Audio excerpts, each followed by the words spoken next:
Ora bem, bem-vindos a mais um vídeo, e este vídeo eu vou falar aqui de um caso genérico. Então imaginem que nós temos aqui um volume de controlo, eu não sei o que é e não estou com vontade de saber. E eu sei que nós temos aqui uma entrada no ponto 1, temos uma saída aqui no ponto 2 e também sei que existe uma acumulação dentro deste volume de controlo. Então eu vou fazer aqui uma timeline. Porquê que eu estou a fazer uma timeline? Porque eu vou ter um instante 0 e vou ter um instante inicial e um instante final. E eu sei que o meu ΔT vai ser então o meu tempo final menos o meu tempo inicial. Porquê que eu estou a fazer isto? Para falarmos aqui de dois conceitos, o conceito com o fluxo e o conceito quando estamos com acumulação. Então, eu estou a dizer que a variação do tempo total da minha experiência é o tempo final, desculpem, menos o tempo inicial. Então, o que é que vocês fariam se tivéssemos aqui se quisessem só contabilizar um sistema fechado? Imaginem que nós temos aqui um sistema fechado em que a massa não muda e vocês fossem aplicar aqui a primeira lei. Vocês escreveriam então que calor mais trabalho seria igual então à variação de energia interna mais a variação de energia cinética mais a variação de energia potencial. Como é um sistema fechado, estas duas partes desapareceriam e, como eu já disse, esta parte aqui da energia interna, já disse num vídeo anterior, isto contabiliza a energia latente, a energia sensível, a energia química e nuclear. E o nosso sistema ficaria assim definido. Mas porquê que isto fica aqui escrito deste lado? De onde é que isto surge? Vamos então agora olhar para o exemplo em que nós temos o nosso sistema aberto. Imagina, temos aqui o nosso sistema completamente aberto e está aqui. O que é que nós fazemos? Nós fazemos que a nossa variação de energia por um dado intervalo de tempo é dado por somatórios dos nossos fluxos, pelo somatório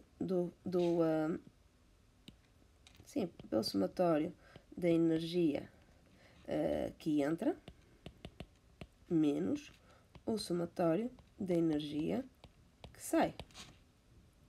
Ok?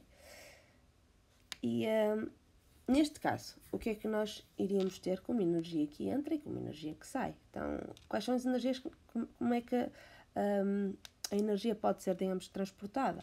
Ela pode ser em calor, ela pode ser em trabalho ou pode ir associada a um fluxo, vezes qualquer coisa. Então, se nós olhássemos para o nosso exemplo, nós iríamos ter então aqui numa entrada, iríamos ter o ponto 1 e eu posso então ainda assumir que tenho calor de entrada. Então, eu como entrada vou ter um calor que entra mais um trabalho que entra, e atenção, isto é fluxo, leva aqui o pontinho, significa que temos joules por segundo, ou seja, watts. Vamos dizer, então, temos um M1 que entra e, juntamente com este M1, ele vai transportar a nossa energia em forma de entalpia, em forma de energia cinética e em energia potencial. Pronto, vamos contabilizar tudo. E agora no ponto 2 temos uma saída. Uma saída no ponto 2, temos então, atenção que o calor de saída não é no ponto 2 e o calor de entrada também não é no ponto 1. Eu é que estou a colocar tudo junto. Estou a dizer que existe uma saída e que essa saída é representada também temos também fluxo a sair no ponto 2. Então temos trabalho de saída e depois temos mais M2, H2, mais energia cinética do ponto 2, mais energia potencial do ponto 2. Ok, então nós temos aqui a nossa saída. Mas a nossa variação de energia do nosso sistema, a dividir pelo nosso intervalo de tempo, eu posso então escrever isto, que a variação de energia do nosso sistema total pode ser igual a termos esta tal variação de energia do sistema, dt, vezes o meu intervalo de tempo. Certo? Ou seja, se eu tiver um fluxo de tempo, eu sei que isto tem não sei quantos joules por segundo, se eu multiplicar os meus joules por segundo, eu vou ter a minha energia total. Ok, então eu posso escrever que a minha variação de energia do meu sistema vai ser igual a termos, então, um Q que entra, mais um trabalho que entra, mais um M1 H1 mais SC1 mais EP1, né? Isto vezes ΔT, menos um calor que sai, mais um trabalho que sai, mais M2H2 mais energia cinética em 2, mais energia potencial em 2, ΔT. Ok, isto é a variação de energia do meu sistema, contabilizando apenas aquilo que entra e aquilo que sai. Agora vamos voltar ao exemplo que eu estava a falar, em que nós temos exatamente então aqui o nosso sistema, mas vamos agora olhar para a parte que está cá dentro, que é a parte que acumula cá dentro. E há pouco eu disse-vos que nós podemos então dizer que a variação de energia, nós normalmente quando fazemos um sistema fechado dizemos que a variação de energia é dada pelo dQ mais o D trabalho, igual a o final menos o inicial, que é basicamente a decomposição desta expressão que eu escrevi aqui.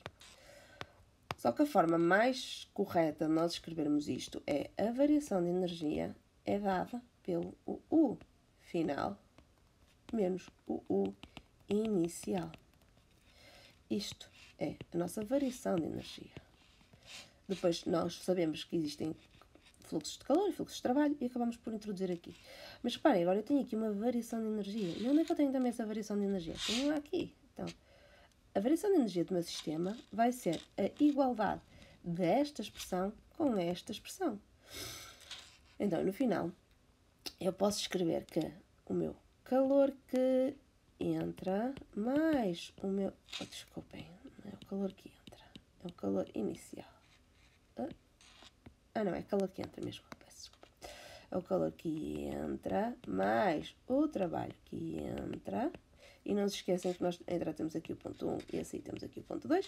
Vai ser então mais o M ponto de H1 mais energia cinética em 1 mais energia potencial em 1. Né? Isto vezes ΔT, que é o intervalo de tempo da minha experiência, mais o meu calor que sai, mais o meu trabalho que sai, mais M, aqui é entra, e aqui é sai, H2 mais SC2 mais EP2, isto vezes o meu ΔT vai ser igual agora ao que ficou lá dentro. E nós já vimos que o que ficou lá dentro fica o final menos o inicial, em que o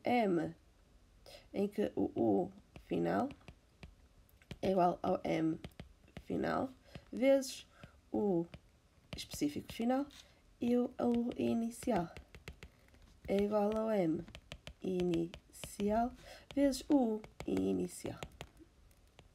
Ok. De uma bomba.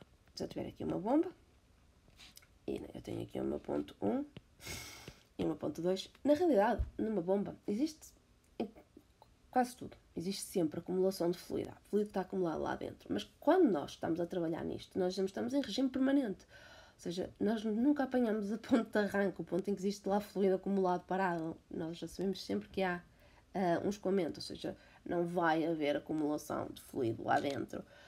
Pelo menos não por tempo suficiente para ser uma problemática para nós, porque nós fazemos normalmente os estudos ou as análises em regime permanente e ou seja, está sempre a escoar, está sempre a escoar, peço desculpa. E para nós essa energia ou esse fluido que está acumulado acaba por não ter relevância. Se vocês estivessem a fazer uma análise mais detalhada e estivessem em regime transiente, aí sim. Ou seja, se estivessem a contabilizar e a resolver os integrais por variação de tempo, aí sim, vocês tinham que entrar com isto. Então, se eu pegar no exemplo da bomba peço desculpa. Se eu pegar aqui no exemplo da bomba e vier, vou copiar aqui as expressões que temos aqui. Olá! E que vier copiar aqui as expressões que eu já tenho ali em cima. Então, eu estou em regime permanente. Eu não sei quanto tempo é que eu tenho aqui isto a funcionar. A minha filhota acordou. Como é que fica neste caso em que eu tenho a bomba? Se eu tenho a bomba e, como eu disse há pouco, e eu não vou contabilizar o fluido que está lá dentro parado, então eu não tenho o final nem tenho o inicial, porque eu não tenho nada parado lá dentro, ok? Além disso, eu aqui, ΔT, não preciso contabilizar porque ele vai para o outro lado e corta. E com a minha bomba, normalmente nós consideramos a bomba quê? Consideramos a bomba adiabática, então nós não temos nem calor que entra nem calor que sai. E a minha bomba também, eu em vez de estar a pensar se o meu trabalho entra ou o meu trabalho sai, eu vou dizer que, e reparei aqui num erro, peço desculpa, reparei aqui um pequeno erro, aqui é menos, ok? Então, eu posso escrever que o trabalho da bomba é igual ao trabalho que entra menos o trabalho que sai. Porque eu não quero estar a pensar se na bomba entra ou se sai. Né? Então eu posso pôr aqui o trabalho da bomba, que é a junção daqueles, mais, agora vou escrever no resto, M que entra, e mais uma vez nós desconsideramos estes dois componentes porque são pequeninos comparados com o resto, então fica H1 menos, esqueci-me de trocar aqui o sinal, aqui é menos, aqui é menos, e aqui eu não troquei o sinal também, aqui é menos. Então, ficamos aqui com menos, o M que sai, H2. E isto fica igual a 0. Então, o trabalho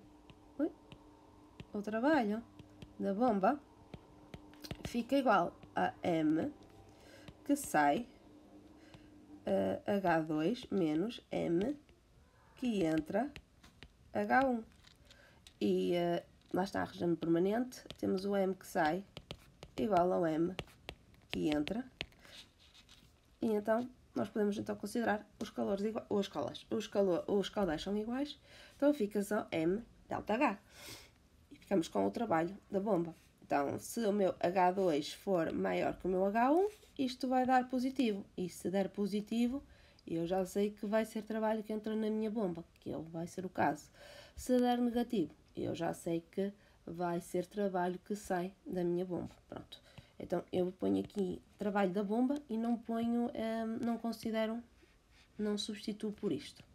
Passo desta forma genérica para conseguir deduzir se entra ou se sai.